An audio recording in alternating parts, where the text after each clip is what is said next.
Hello, this is a prepaid collect call from Byron.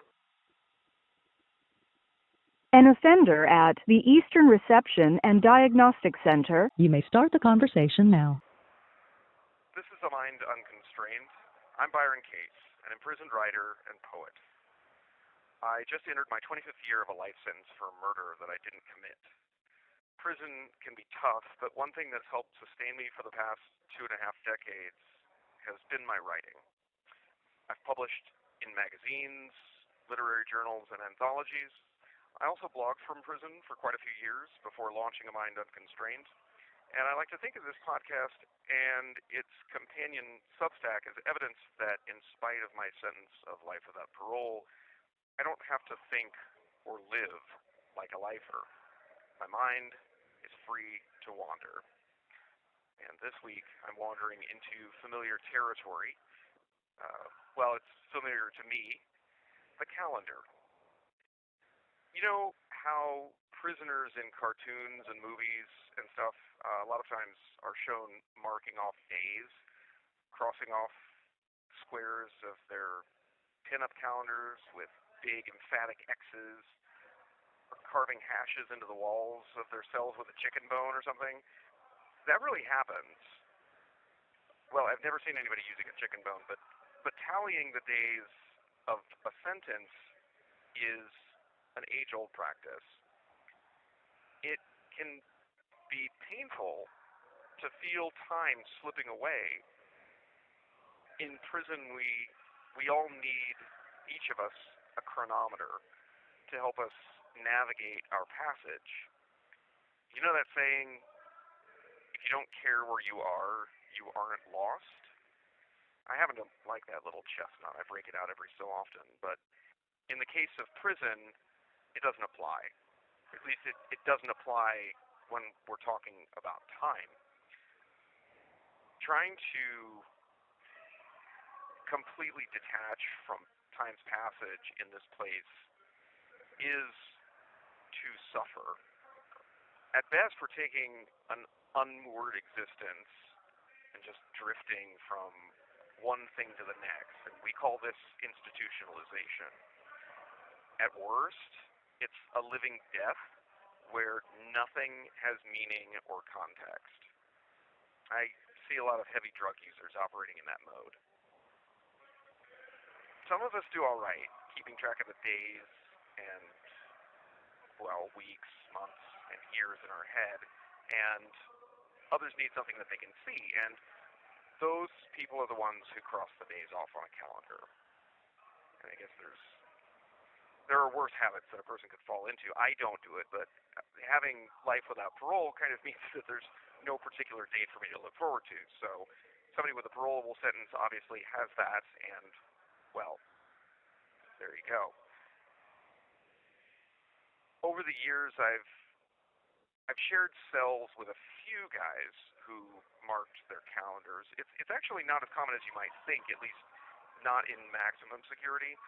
Lower level facilities, I would imagine, I don't know, might see more of it, but the practice does seem to be individuated. So, like everybody who does it in their own way.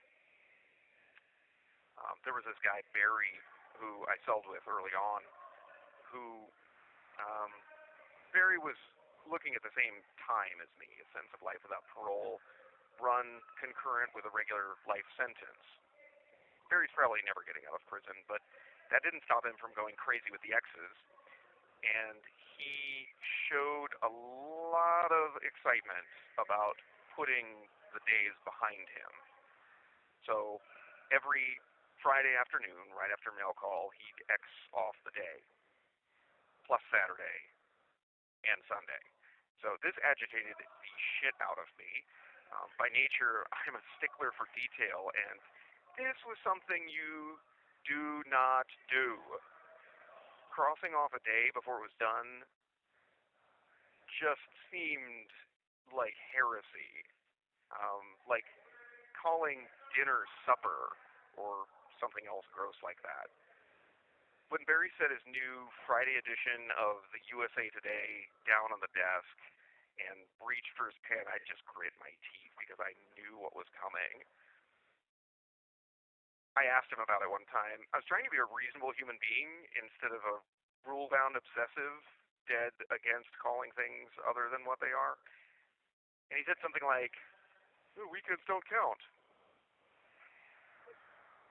Now, that would have been self-evident nonsense to anybody else, but Barry lived his life from mail call to mail call. Those easy reader news stories were his jam, and at least once a week he'd get a letter from his daughter. She was like 13, and Barry got a kick out of the pictures that she drew him. He'd show them off to me whenever a new one came in, and I remember him expressing not just a little disappointment when she got interested in abstract art. He was like, I don't even know what this is. And I said, well, that's kind of the point, which he couldn't really argue was stupid without insulting his own daughter, so I took the win. But it was cold comfort because that big X on his calendar was going to stare at me for at least another 6 hours before we turned in for the day. Anyway, I've mentioned before how time in prison seems to pass differently than it does elsewhere. This isn't like some Einsteinian relativity issue where prisons are hurtling through space at enhanced speeds that make time literally slow down. It's just a perceptual thing. The minutes tick by at half speed, sometimes even slower, because so many prisoners resist time. They hang on to the past so tightly. It's like a cartoon character clinging to a rock while some giant with a hold on their legs stretches them out. It'd be comical if it wasn't so sad. If you've got a typical 9-to-5 job, your work week probably goes from Monday through Friday, and you look forward to having Saturday and Sunday off. Holidays are another gift of free time that you get. But for a lot of people here, every day in prison is opposite day. You know about opposite day. It's that game little kids play where everything somebody says takes on the opposite meaning. So, in theory, you get to disobey your parents in good conscience and defy social norms. Basically, every kid's dream come true. But opposite day turns out to be a nightmare for most adults. Weekends and holidays in prison means there's no evening time in the gym, the library's closed, and you can't get anything done that involves a case manager. Even our email system shuts down.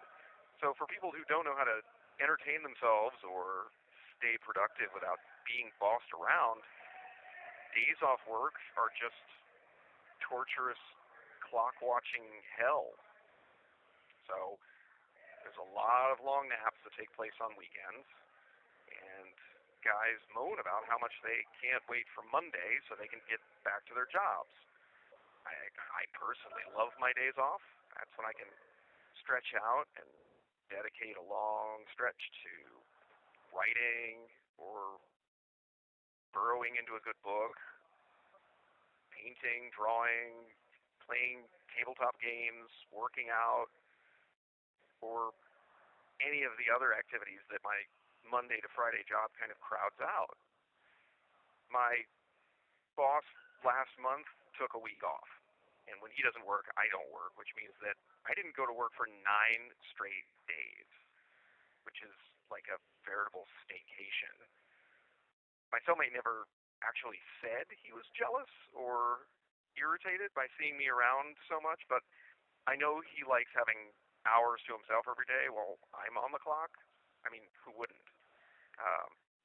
Now, I hardly get any time alone, but I don't really mind much. I'm cool with doing my own thing at my own pace, and I guess that's why weekends don't bother me, and why I don't worry about marking my calendar. Oh yeah, I do have a calendar. 2, in fact. The one I use at work is to keep track of classes and guest arrivals and special events for the institution's reentry center.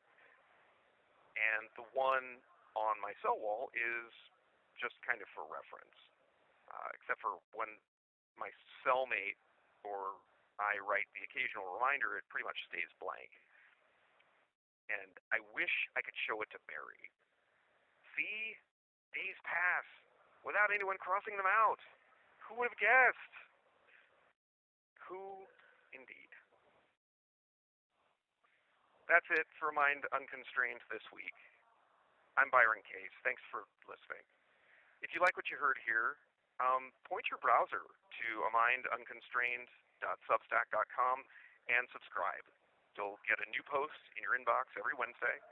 And if you have questions or suggestions for a future episode, or you just want to leave a comment, you can do that on Spotify, Apple Music, or wherever you're listening. I love feedback, and your ratings, reviews, and shares help me get a Mind Unconstrained further out into the world.